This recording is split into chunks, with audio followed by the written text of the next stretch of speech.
वैसे तो तीनों ही चार्ट्स अच्छे हैं। हीरो मोटोकॉर्प के पोजिशनल चार्ट्स काफी बेहतर है, जहां पे स्टॉक बॉटम होने के बाद एक नई तेजी शुरुआत की है। लेकिन यहाँ पे मैं आज डेफिनेटली आइशर मोटर्स का चार्ट स्ट्रक्चर काफी अच्छा टर्न हुआ है। ना स्टॉक अपने सपोर्ट से जो बाइंग इंटरेस्ट है स्टॉक में आज मॉर्निंग से ही देखने मिला है, और वॉल्यूम स्पेसिफिकली जो हुए स्टॉक में बहुत बेहतरीन वॉल्यूम्स हुए।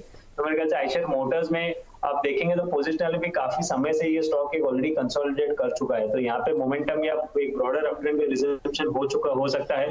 2700 के आसपास कल मिलता है 2700, तो वहां पे खरीदारी करें, 2640 का स्टॉप लॉस रखे और 2830 तक के टारगेट्स एक्सपेक्ट करें। ओके, तो आइशर मोटर 2830 तक के टारगेट्स यहां पर आते हुए दिखाई पड़ सकते हैं। अच्छा, अब बैंक ऑटो के बाद आते हैं आईटी पर। आईटी में आज टीसीएस एक तरफा जब रिलायंस संभाल रहा था बाजार को, तो साथ साथ टीसीएस ने ही पूरा पार्टिसिपेशन दिया, और कल भी हमने इस पर चर्चा की थी और आपने तेजी की बात की थी।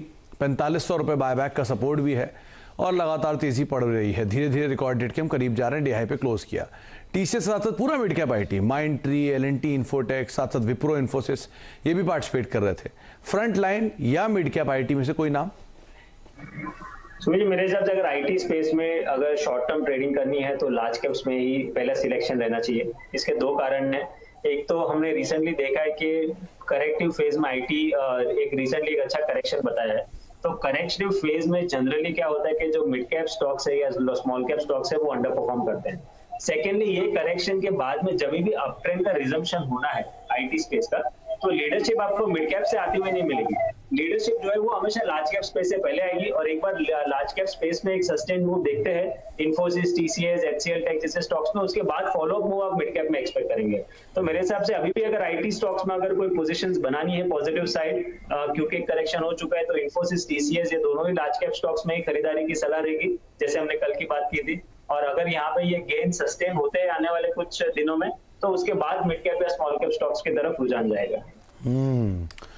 तो पहले लीडर्स को आप आइडेंटिफाई करिए, टीसीएस, एचसीएल जैसे स्टॉक्स को, लेकिन अगर ये सस्टेन करता है तो आप मिड कैप की तरफ इसको फर्दर एक्सटेंड होते हुए देख सकते हैं। रुचित का ही मानना है।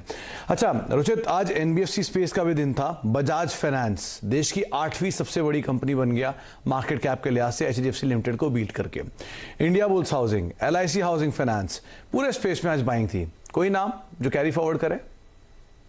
दो स्टॉक्स है जो रिलेटिवली काफी स्ट्रेंथ इसमें नजर आ रही है। सबसे पहले तो बजाज फाइनेंस ही रहेगा। अगर आप दूसरे एनबीएफसी के कंपैरेटिवली में देखोगे तो स्टॉक अच्छे से हर करेक्शन में नीचे बाइंग इंटरेस्ट आ रहा है, अपना 200 डीएमए को स्टॉक प्रोटेक्ट कर रहा है। 6800 का काफी अच्छा सपोर्ट है, जब तक वो सपोर्ट इंटैक्ट है तो 6800 के नीचे स्टॉप लॉस रखे और आपका पोजिशनल व्यू रखे ये स्टॉक में पॉजिटिव बाय से ही ट्रेड करें। 7500 तक के टारगेट्स आप ये स्टॉक में शॉर्ट टर्म में एक्सपेक्ट कर सकते हैं। और एक हाउसिंग फाइनेंस नेम जिसकी तरफ एक अच्छा बायसनेस बन रहा है वो है कैनफिन होम्स। सिमिलरली जैसे बजाज फाइनेंस में हर डिप पे यहाँ पे हम बाइंग इंटरेस्ट देख रहे हैं, वैसे कैनफिन होम्स की भी चार्ट स्ट्रक्चर कुछ इसी तरह है। स्टॉक में जब भी डिक्लाइन आ रहे हैं तो वॉल्यूम्स कम होते हैं, फिर से अच्छे वॉल्यूम से प्राइस अप मूव होते हैं। तो आई थिंक ये overall medium short to medium term के लिए काफी अच्छे संकेत है। आज ऑलरेडी 5.5% की तेजी हमने ये स्टॉक में देखी। कल बाय ऑन डिप्स की रणनीति रखे, 615 के आसपास स्टॉक मिलता है तो वहां पे खरीदारी करें। 600 के नीचे स्टॉप लॉस रखे, 650 से 655 तक का टारगेट्स के लिए।